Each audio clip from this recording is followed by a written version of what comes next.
This fall, Freddy Krueger turns 30. With 6 sequels, a remake, and a bout with Jason to his name, he's proven to be an enduring nightmare since 1984.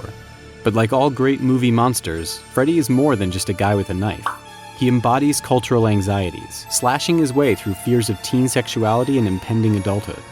Writer-director Wes Craven has said in interviews he was also inspired by something more tangible called SUNDS, or Sudden Unexpected Death Syndrome, a mysterious phenomenon in which people die unexpectedly in their sleep. Craven pointed to Los Angeles Times reports about immigrants from East Asian nations who died in their sleep from abnormal heart activity. Craven claims one victim was so frightened by the condition that he refused to sleep for days. Is SUNDS a form of dying from a nightmare, as in Nightmare on Elm Street? The syndrome, at least, is real. Unlike in Craven's imagination, it affects mostly young men in and from Southeast Asia.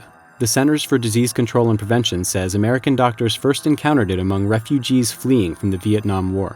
Later, an American Journal of Public Health study chronicled such deaths among Laotian and Hmong refugees in the 1980s, and determined the phenomenon was regionally and genetically related. Typically, otherwise healthy young men would suddenly exhibit highly irregular cardiac activity and die in their sleep.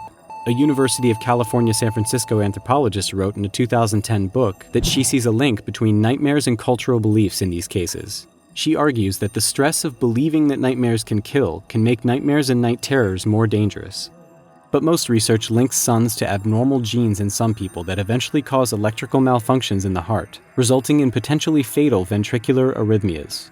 The deaths likely occur at night because the heart slows down when we sleep, making the genetic abnormality more serious.